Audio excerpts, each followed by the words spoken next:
22 अध्याय में दिया है परीक्षा। तो इस चैप्टर को हम सभी पढ़कर समझते हैं। आचार्य चरक आयुर्वेद के महान जानकार थे। घने जंगल में उनका आश्रम था।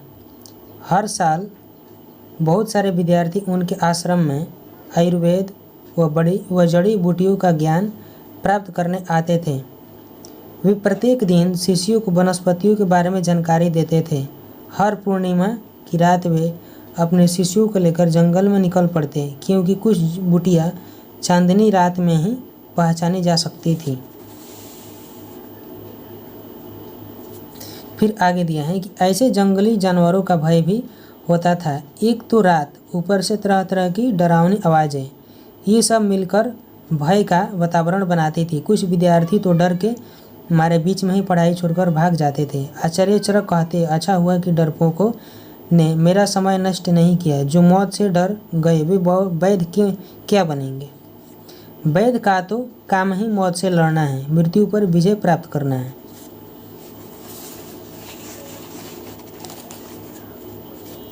वे परीक्षा भी इतनी कड़ी लेते कि सैकड़ों में कुछ विद्यार्थी ही उत्तीर्ण होते।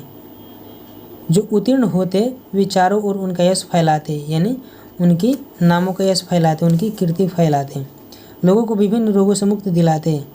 आचार्य चरक ने एक बार की परीक्षा में अपने विद्यार्थियों से कहा, मैं तुम्हें 30 दिन का समय देता हूँ। इन 30 दिनों में तुम्हें सारे जंगल छान मारने होंगे और उन जड़ी बूटियों को लाना होगा जिनका आयुर्वेद में कोई उपयोग नहीं होता।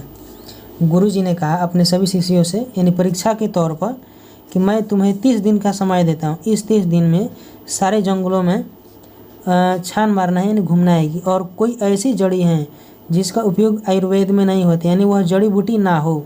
जंगलों में जो कुछ भी है, पेड़ पौधे, गाछ वृक्ष या घास फूस कुछ भी हो, जो जड़ी बूटी जिसका उपयोग आयुर्वेद में ना हो, उसी को खोजकर लाना है।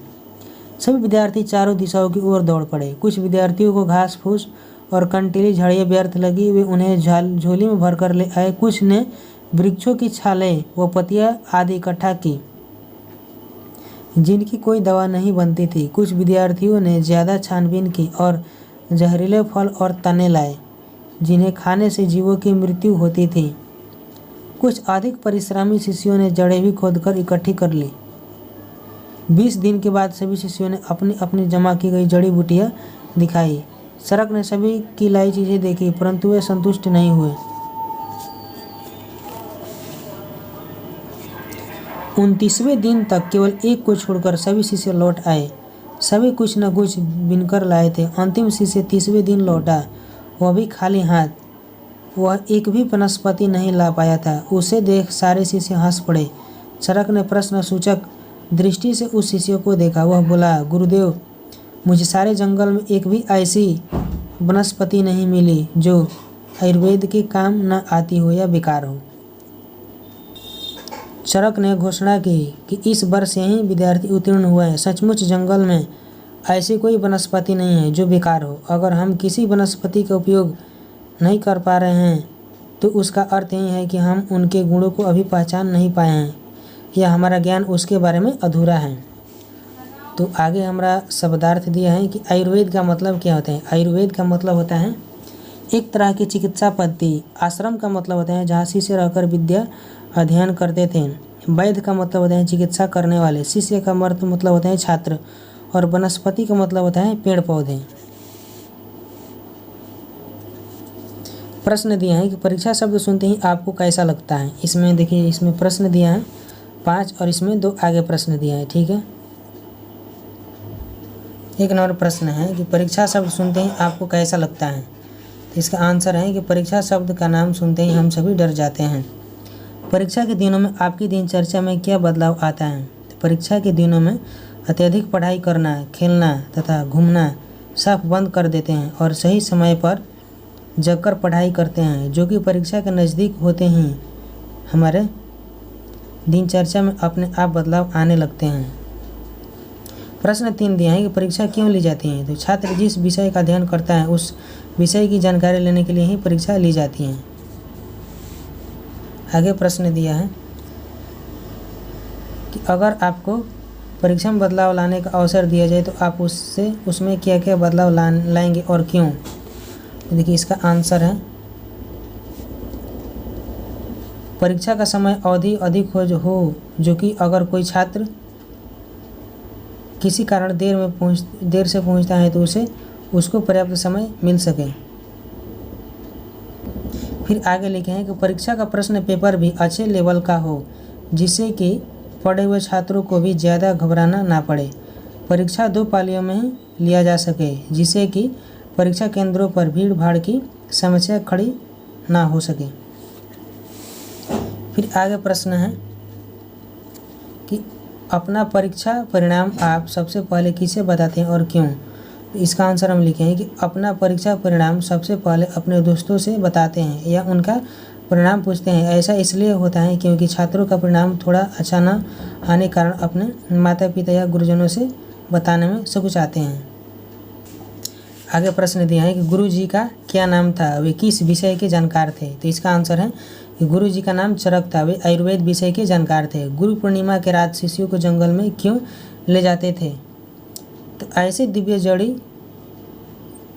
औषधियाँ जिनकी पहचान पूर्णिमा की चांदनी रात में ही हो सकती थी, इसलिए गुरु जी पूर्णिमा की रात में शिष्यों को जंगल में ले जाते थे। फिर आगे प्रश्न दिया गया है कि कुछ शिष्य बीच में ही पढ़ाई छोड़कर क्यों भाग जाते थे? सही उत्तर पर निशान लगाइए। पढ़ाई कठिन थी, गुरुजी डांटते थे, रात में सोने को नहीं मिलता था, या रात को जंगल में डर लगता था। तो इसका सही आंसर क्या होगा? रात को जंगल में उन सबको डर लगता था, इसी डर के चलते उन्होंने पढ़ाई छोड़ दिया। आगे प्रश्न दिया है कि गुरुजी ने शिष्यों को परीक्षा के लिए 30 दिन का समय क्यों दिया होगा? इसमें 3 प्रश्न हैं, तो चलिए इन सभी प्रश्नों को देखते हैं। आगे प्रश्न है कि गुरुजी ने शिष्यों की परीक्षा के लिए 30 दिनों का समय क्यों दिया होगा? तो देखिए इसका आंसर है कि इस वनस्पति जगत में बहुत से पेड़ पौधे एवं जड़ी बूटियाँ हैं, अतः जिसको देखना और परखना 2-4 दिनों में संभव नहीं है। इस कारण गुरुजी ने शिष्यों को 30 दिनों का समय दिया। आगे प्रश्न है कि परीक्षा में शिष्यों को क्या करना था? तो परीक्षा में शिष्यों को आयुर्वेद में उपयोग न होने वाले जड़ी बूटियों को खोजकर लाना था। आगे प्रश्न है 3 नंबर कि परीक्षा में केवल एक ही शिष्य उत्तीर्ण हुआ, क्यों? परीक्षा में केवल एक ही शिष्य उत्तीर्ण इसलिए हुआ क्योंकि एकमात्र ही ऐसा शिष्य निकला, एकमात्र ही ऐसा, यहाँ पर लिख देंगे शिष्य निकला जिसको वनस्पति के बारे में सर्वाधिक ज्ञान था। उस विद्यार्थी को संसार के सभी पेड़ पौधे घास इत्यादि में औषधीय गुण दिखाई दिए। ठीक है, इस कारण गुरुजी उसको सफल घोषित किए और उनको यश कीर्ति फैलाने लगे। ठीक है, आगे सवाल देखते हैं। आगे प्रश्न दिया गया है कि गुरुजी ने शिष्यों को परीक्षा के लिए 30 दिन दिए, आपको परीक्षा के लिए कितने दिन मिलते हैं? क्या उतने दिन काफ़ी हैं? इसका आंसर है कि हमें परीक्षा के लिए मात्र 3 घंटे ही मिलते हैं, जो कि यह पर्याप्त समय नहीं है। प्रत्येक छात्र के लिए भी यह समय बहुत कम है। गुरुजी परीक्षा के माध्यम से शिष्यों को क्या समझाना चाहते थे? तो इसका आंसर है कि गुरुजी परीक्षा के माध्यम से शिष्यों को यही समझाना चाहते थे कि संसार में प्रत्येक पेड़ पौधों में तथा जंगली घास फूस पत्तों इत्यादि में औषधीय गुण हैं। कोई भी वनस्पति बेकार नहीं है। गुरुजी के अनुसार यदि हम किसी को बेकार समझते हैं तो हमारे ज्ञान की कमी है। ठीक है, आगे प्रश्न दिया गया है आयुर्वेद में किस विषय के बारे में बात की जाती है? तो आयुर्वेद में वनस्पति में स्थित औषधीय गुणों के बात बताई जाती हैं। इस पाठ का शीर्षक परीक्षा क्यों रखा गया होगा? तो इस पाठ का शीर्षक परीक्षा इसलिए रखा गया होगा क्योंकि इस कहानी में अध्ययन और विषय वस्तु के ज्ञान की जांच ली गई है। इसी जांच के आधार पर या इसी के कारण इस पाठ का शीर्षक परीक्षा रखा गया होगा। ठीक है, आप इस कहानी के लिए कौन सा शीर्षक रखेंगे? कोई 2 शीर्षक बताइए। चलिए इसके हम देखते हैं, इसके शीर्षक के बारे में हमें बताना है। ठीक है, तो यहाँ पे हम लिखे हैं ज्ञान की परख और दूसरा लिखे हैं गुरु की परीक्षा। इस कहानी में शिष्यों की बुद्धि और ज्ञान की परख ली गई है, इस कारण मैंने इस शीर्षक का नाम ज्ञान की परख रखा।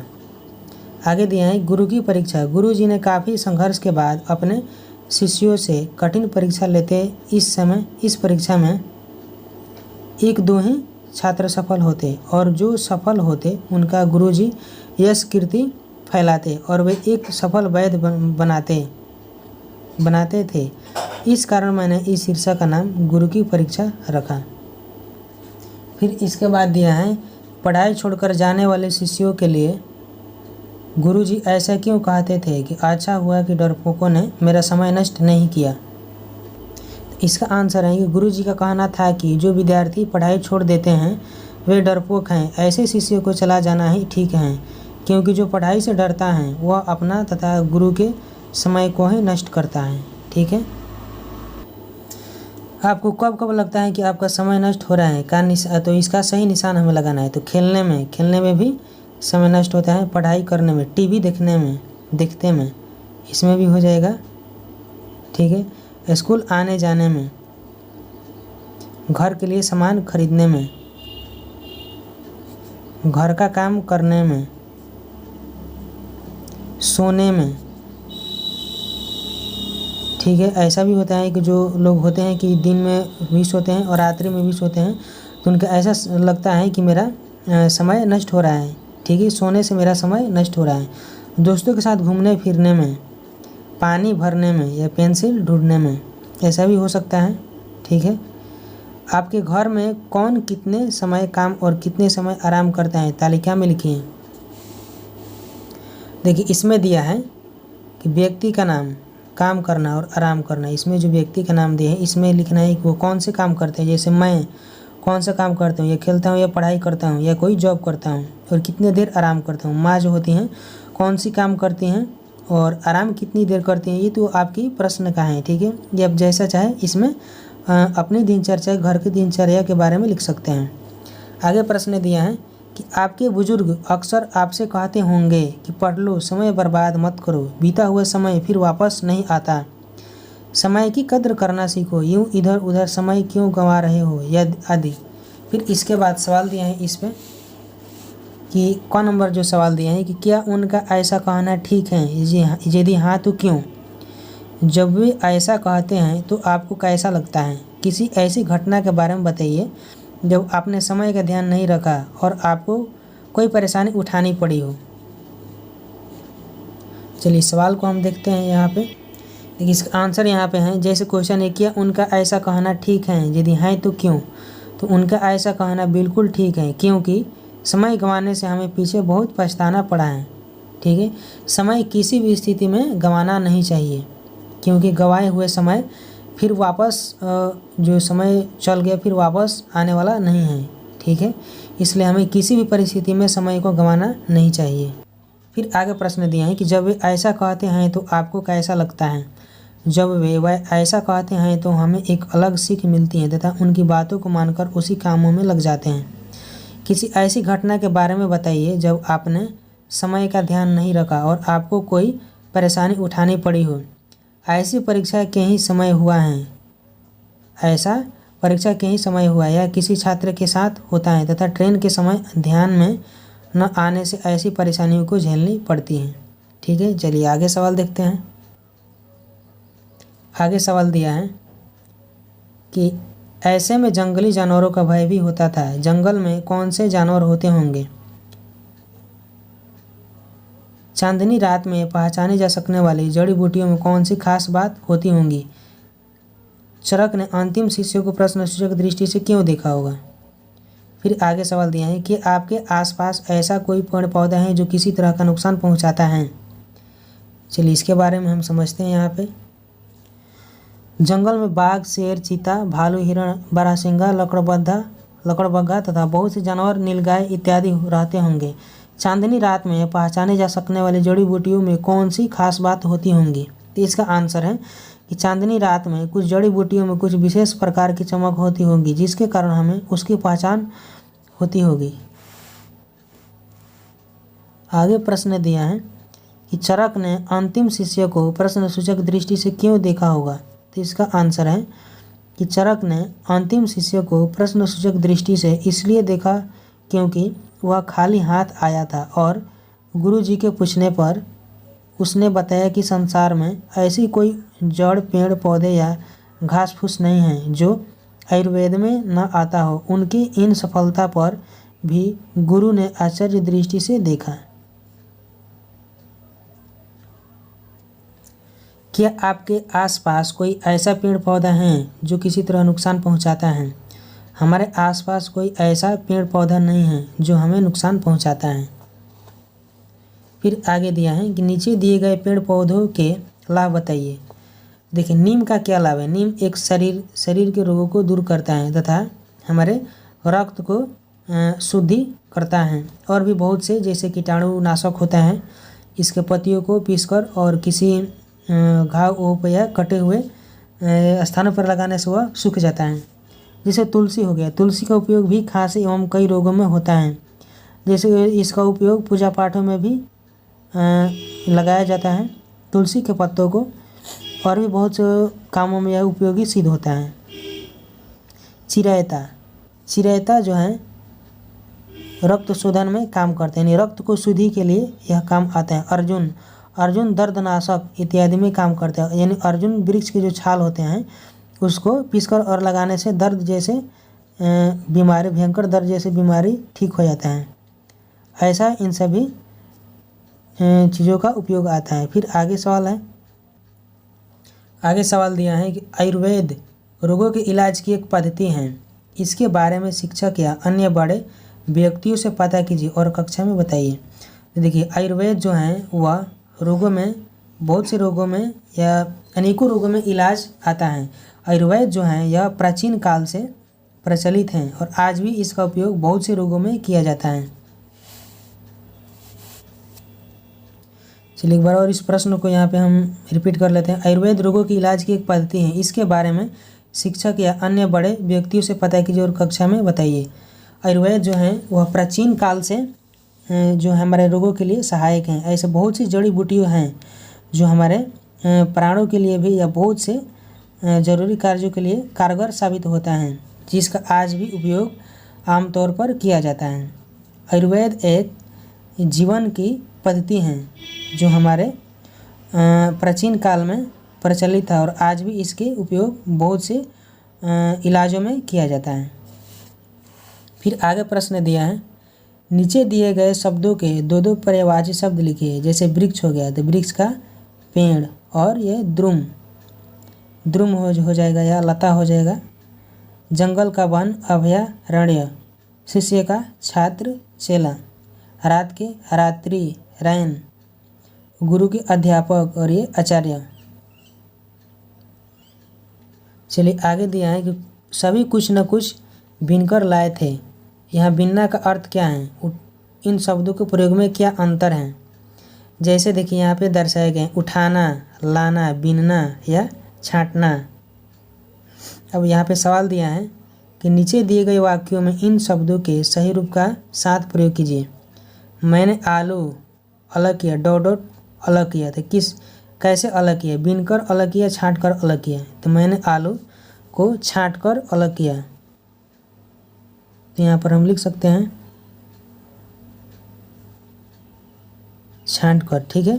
फिर आगे दिए हैं कि पिताजी चावल डॉट रहे थे। तो पिताजी चावल क्या कर रहे थे, ला रहे थे या बिन रहे थे या उठा रहे थे या छांट रहे थे। तो इसमें क्या होगा, तो इसमें होगा कि पिताजी चावल बिन रहे थे।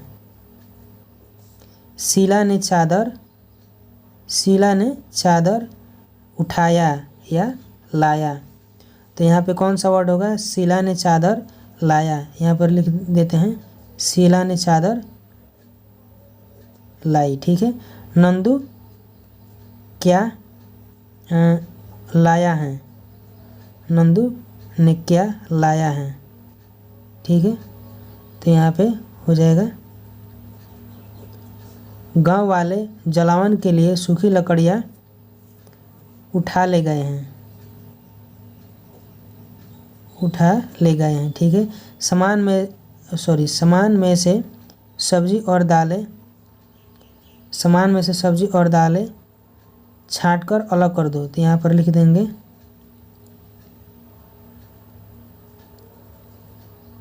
छांट कर अलग कर दो, ठीक है। चलिए आगे सवाल देखते हैं। आगे इसमें दिए हैं कि नीचे दिए गए वाक्यों में कौन सा काल आया है, लिखिए। जैसे भूतकाल, वर्तमान काल और भविष्यत काल। क नंबर में सवाल दिया है कि मैं तुम्हें 30 दिन का समय देता हूँ। मैं तुम्हें 30 दिन का समय देता हूँ, यानी जो काम है यह वर्तमान में करने के लिए दर्शाया जाता है कि मैं तुम्हें 30 दिन के लिए समय देता हूँ। तो यहाँ पर लिख देंगे वर्तमान काल, ठीक है। वैध का तो कार्य ही मौत से लड़ना है, यह भी वर्तमान काल होगा।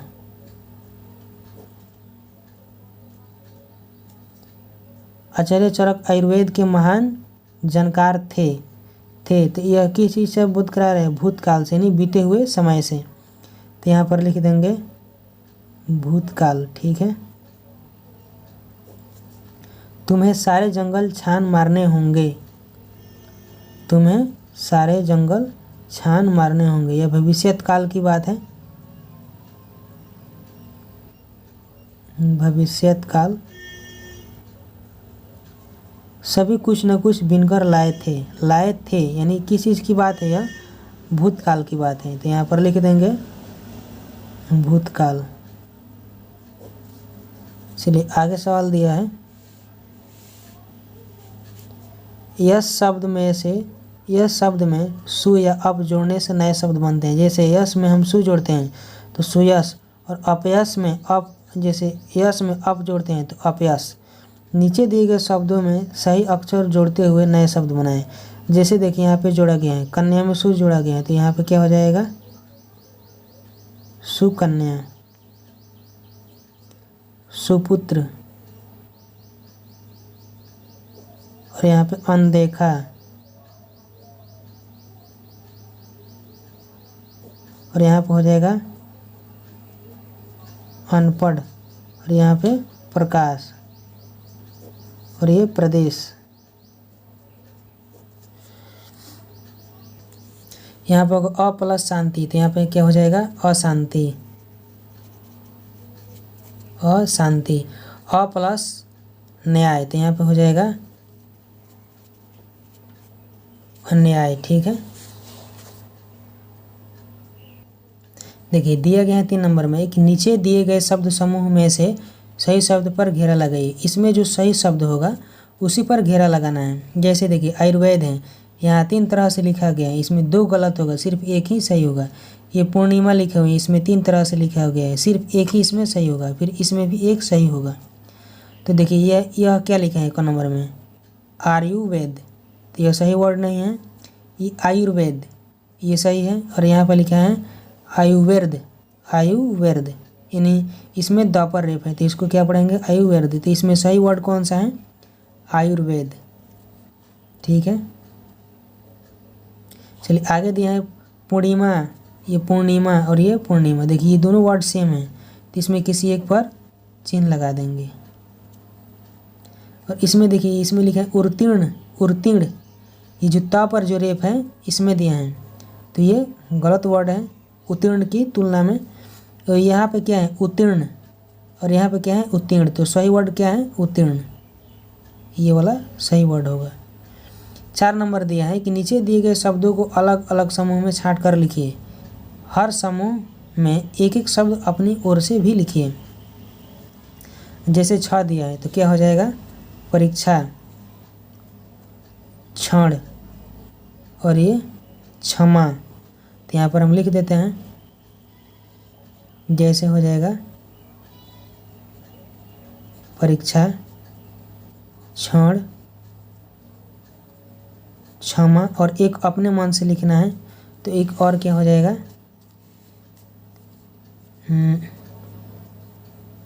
जैसे हो जाएगा शिक्षक हो जाएगा, ठीक है। चलिए ये ध से हमें देखना है, तो ध से कौन हो जाएगा? विद्यालय हो जाएगा, पद हो जाएगा, और इसमें उद्योग हो जाएगा। तो देखिए इसमें हम लिख लेते हैं। फिर सरा से देखना है, तो सरा से क्या हो जाएगा? सरा से हो जाएगा आपका परिश्रम, आश्रम, श्रमिक, ठीक है। वर्ष भी हो जाएगा, जैसे देखिए इसको यहाँ पे मैंने लिख लिया है, जैसे विद्यालय, पद, उद्योग और गद, आश्रम, श्रमिक, परिश्रम और विश्राम।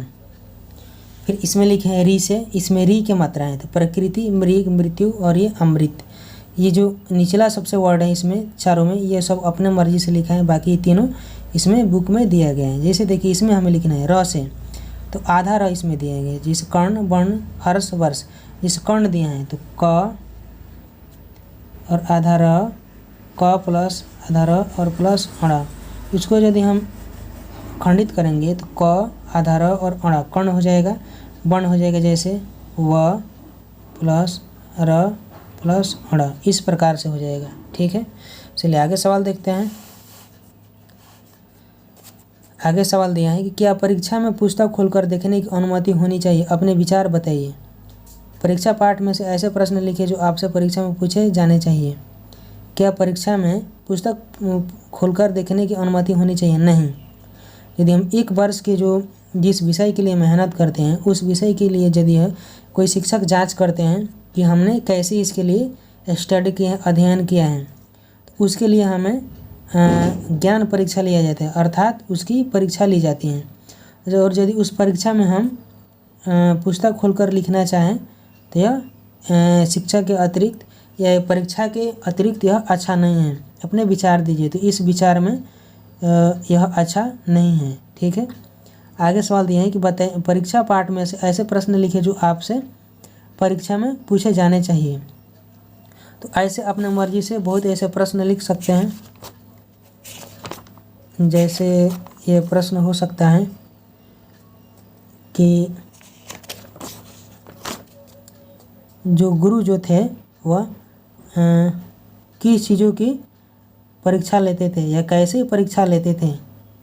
और भी बहुत से आप प्रश्न इसमें बना सकते हैं, जैसे शिष्यों की परीक्षा कैसे ली जाती थी। और इस पूरे चैप्टर में जो परीक्षा नाम की ये चैप्टर है, इस चैप्टर में किस चीज़ के बारे में बताया गया है, किस विषय के बारे में बताया गया है। ठीक है, चांदनी रात में जो जड़ी बूटियों की जो पहचान होती थी वह रात में ही क्यों होती थी।